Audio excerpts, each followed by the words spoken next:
Hello everyone. So our topic name is palindrome using Deque. So we can check the given number is palindrome or not. So by using Deque, so we can make some function like Deque is empty, is full, insert rear, delete rear or delete front. Also, our team member name is Rahul Kumar Purve is me 370, Raman Katriwal 386 and Isna Saraf 381. So we can move next slide. So firstly we know what is queue. The queue is a linear data structure which follow the principle first in first out.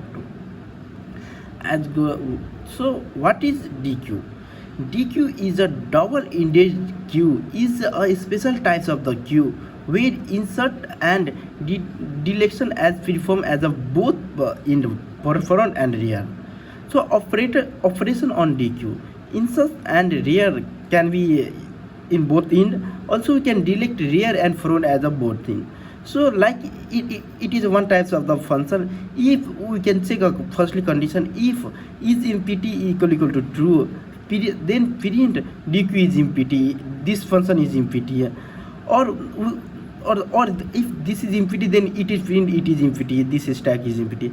Then set temp, we can set the some value like dq front, in we can add it in the front. If the front equal to rear, so we can set the value of the front equal to -1 and rear equal to -1.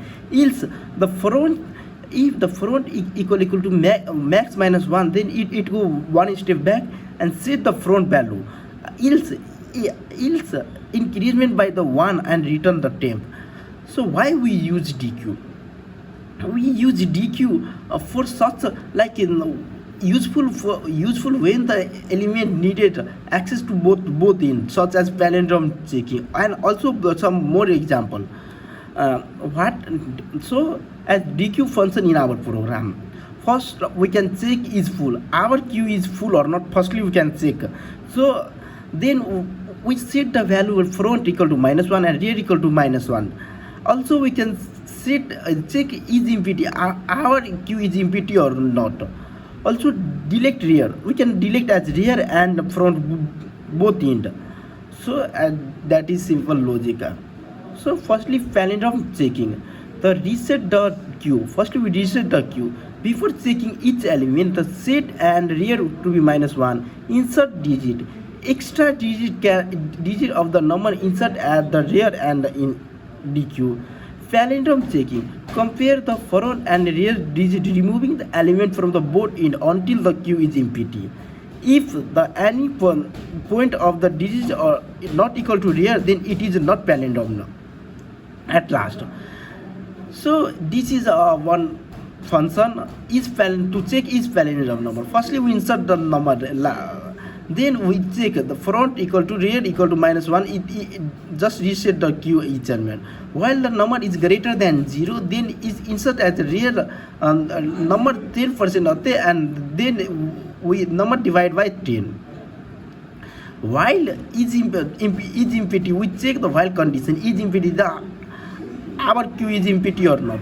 So if our queue is not empty, then it will go it front digit equal to delete the front, and if is empty is not empty, then it rear as then we check if is empty, then our queue is not empty, then we rear digit can be fixed as delete rear, and front digit is not equal to rear digit, then it return the value 0 and it is not palindrome number.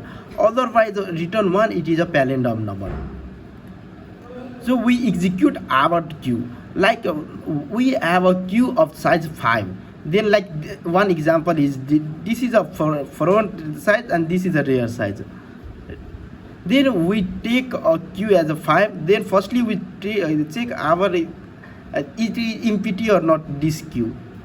Then we check our queue is empty or not. Firstly we check our then front and rear equal to -1. If it is empty, then we can delete the element in delete the element. Then we have now we check front equal to rear equal to 7. So we have a front and rear both are 7. So we can remove our element like delete the rear value. We use a delete rear function. Then we go next step. We delete the front element by using delete front function. Then we go repeated that algorithm again. We can remove as a rear as a 1 and front as a 1. Then we can at last we finally we have rear and front we both have 5. So to become the palindrome, front and rear equal to 5. So this is to become finally it is palindrome number. So at last execution is successfully. So hence 71517 is a palindrome number. So like we can check our given number is a palindrome or not by using DQ. At last, thank you.